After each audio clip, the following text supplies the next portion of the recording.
ఆంధ్రప్రదేశ్ రాజకీయాలు డిఫరెంట్గా ఉంటాయి అనటంలో ఎటువంటి అతిశయోక్తి లేదు. అయితే మరీ ముఖ్యంగా ప్రకాశం జిల్లా అంటే ఉమ్మడి ప్రకాశం జిల్లా చీరాల నియోజకవర్గం రాజకీయాలు కొంచెం ప్రత్యేకంగా ఉంటాయి. ఎందుకంటే ఇక్కడ ప్రస్తుతం వైఎస్ఆర్సీపీకి కరణం వెంకటేష్ బాబు గారు, గతంలో వాళ్ళ నాన్నగారు కరణం బలరామకృష్ణమూర్తి గారు ఉన్నారు. అదేవిధంగా ప్రస్తుత కూటమి ఎమ్మెల్యేగా ఎంఎం కొండయ్య గారు ఉన్నారు. కానీ 2014లో ఇండిపెండెంట్గా ఇక్కడి నుంచి గెలిచినటువంటి వ్యక్తి ఆమంచి కృష్ణమోహన్ గారు. ఆమంచి కృష్ణమోహన్ గారు పూర్తిగా ఇక్కడ లోకల్ వ్యక్తి అని చెప్పుకోవచ్చు. అయితే ఇక్కడ రాజకీయాలకి పూర్తిగా భిన్నంగా ఉండేటువంటి వ్యక్తి ఆమంచి కృష్ణమోహన్ గారు. రాజకీయాలతో పని లేదు, సొంత నియోజకవర్గం సొంత ప్రజల్లాగా ఆయన యాక్టివిటీ అనేది ఇక్కడ జరుగుతూ ఉంటుంది. సో ఇలాంటి వ్యక్తి 2019 ఎన్నికల్లో వైఎస్ఆర్సీపీ తరఫున పోటీ చేసి ఘోరంగా ఓటమి పాలయ్యారు. అయితే ఇక్కడ తెలుగుదేశం పార్టీ నుంచి కరణం బలరామకృష్ణమూర్తి గారు గెలవటం, ఆ తర్వాత ఆయన వైసీపీలోకి రావడంతో ఆమంచి కృష్ణమోహన్ గారికి గడ్డు కాలం ఎదురైంది. అయితే ఇప్పుడు ఆమంచి కృష్ణమోహన్ గారు పార్టీ మారాలా లేదని ఆలోచించుకునే సమయంలో జగన్మోహన్ రెడ్డి గారు ఆమంచి కృష్ణమోహన్ లాంటి బలమైన నాయకుడిని వదులుకోవటం ఇష్టం లేక పర్చూరు నియోజకవర్గాన్ని పంపించారు.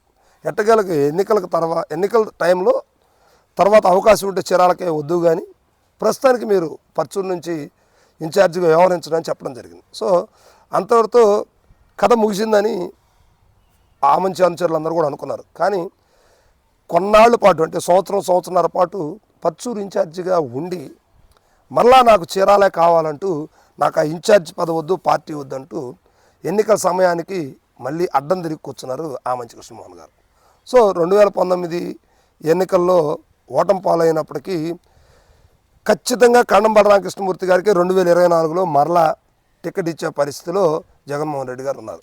సో ఇట్లాంటి సమయంలో చేసేది ఏమీ లేక ఆమంచి కృష్ణమోహన్ గారు వెంటనే కాంగ్రెస్ పార్టీలో చేరారు. అయితే కాంగ్రెస్ పార్టీ నుంచి 40,000కు పైచిలకు ఓట్లు సాధించుకున్నారు. రెండో ప్రత్యామ్నాయ అభ్యర్థిగా అవతరించాడు ఆమంచి కృష్ణమోహన్ గారు. థర్డ్ ప్లేస్లో కరణం వెంకటేష్ బాబు గారు నిలిచారనమాట. సో అయితే ఇద్దరు ఉద్దండులు ఇక్కడ కొట్టుకోవటం వల్ల ఒక సామాన్యుడికి చీరాల ప్రజలు పట్టం కట్టారని చెప్పుకోవచ్చు. అయితే ఎట్టకేలకు చీరాల ప్రస్తుతానికి కొండయ్య గారి అడ్డగా మారింది. అయినప్పటికీ ఆమంచి కృష్ణమోహన్ గారు తగ్గేది లేదు అంటూ తనదే హావా అంటూ తన అనుచరులతోటి యాక్టివిటీ అనేది చేస్తూ ఉన్నారు. అయితే ఇప్పుడు తెలుగుదేశం పార్టీ నుంచి పూర్తి సహాయ సహకారాలు తనకున్నాయి. అదేవిధంగా వైఎస్ఆర్సీపీ నుంచి కూడా పూర్తి సహాయ సహకారాలు ఉన్నాయి.